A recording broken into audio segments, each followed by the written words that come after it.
तो किसकी जिम्मेदारी है? प्रधानमंत्री की।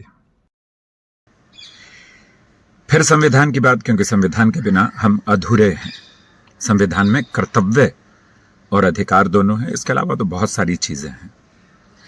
आपने देखा है हमारे देश में फुटपाथ पर लोग सोते हैं। मैं यहां मुंबई में कुछ लोगों को देखता हूं कि जो नालियां सूखी हैं, जिसमें पानी नहीं है, उसके ऊपर भी लोग छोटा सा लकड़ी का टुकड़ा लगाकर सो जाते हैं, और एक नहीं, बड़ी मात्रा में। संविधान में जो कर्तव्य है वो सामाजिक कर्तव्य है, व्यक्तिगत कर्तव्य है, पारिवारिक कर्तव्य है, देश के प्रति, पेड़ पौधों के प्रति, जानवरों के प्रति कर्तव्य है।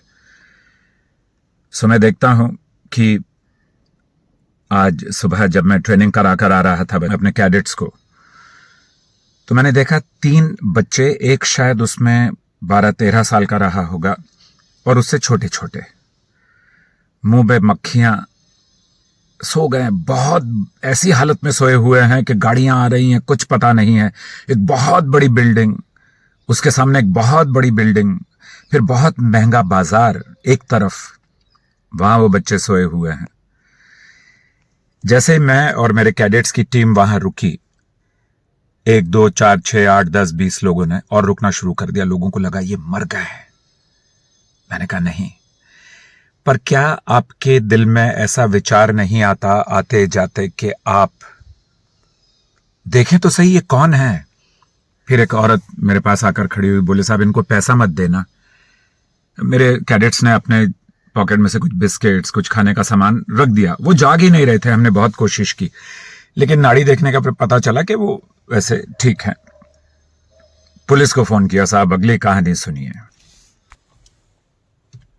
1 बार, 2 बार, 3 बार 100 नंबर घुमाया, कोई जवाब नहीं। मैं मानता हूं कि 2 करोड़ से ज्यादा लोग हैं मुंबई में, तो भाई 100 नंबर पर भी तो बहुत सारे लोग बिठाए हुए होंगे उन्होंने। फिर जब मैंने बात करनी शुरू की, तो मैंने उनसे कहा कि आप अपने पास कागज रखिए, जो मैं एड्रेस बता रहा हूं उसको लिख लीजिए। अब एक बड़ी समस्या हुई। 1 बार एड्रेस बताया, 2 बार एड्रेस बताया, 3 बार एड्रेस बताया। तो किस तरह की ट्रेनिंग है जो लोग 100 नंबर पर बैठते हैं? इतना समय अगर आप पूछने में लगाएंगे और एड्रेस लिखने में लगाएंगे, तो तब तक तो अगर कहीं कुछ इमरजेंसी हो तो क्या हालत हो जाएगी लोगों की? क्या वो संविधान के अंतर्गत नहीं आते?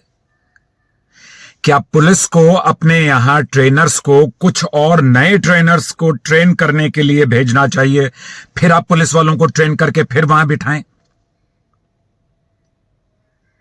यह सिर्फ दुख की बात नहीं है, यह चौंकाने वाली बात भी है कि मानव के प्रति जो जरूरतमंद है, जो तकलीफ में है, जो बेहाल है, हम लोगों को इतनी आदत हो चुकी है, हमें लगता है कि अरे ये तो सब होता है, भिखारी तो हमारे यहां हैं। क्यों है? जख्मी इंसान पड़ा हुआ है। कुछ दिन पहले मेरे कैडेट्स ने उसके पैर को जब देखा तो जख्म को उसने छुपाने के लिए या बांधने के लिए या मक्खियों से बचाने के लिए किसी तार से बांध दिया था। वो तार अंदर घुसी हुई थी और कितने दिन से थी। वहीं पर पास में पुलिस वाले बैठे थे। जब पुलिस वालों से हमने कहा कि आपने क्यों नहीं मदद की, बोले ये हमारी जिम्मेदारी नहीं है। तो किसकी जिम्मेदारी है? प्रधानमंत्री की।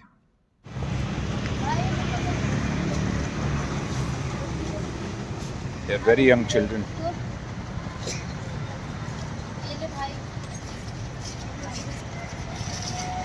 Why are they sleeping here?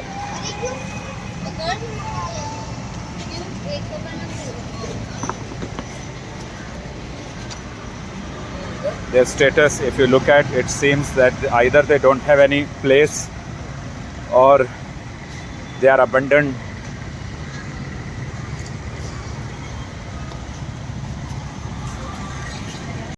कभी भी ऐसा कोई केस दिखाई दे लोगों को 100 नंबर पुलिस को या 103 नंबर पर है, ये देखो हमारे साथ हैं सब, ये आपके पास खड़े हैं, ये वो बच्चे हैं जो आप ही के घरों से आते हैं, लेकिन इनको मैं ट्रेनिंग देता हूं अच्छे काम के लिए। हरि बोल। आपको तो और ज्यादा काम करना है जीवन में। जय हिंद।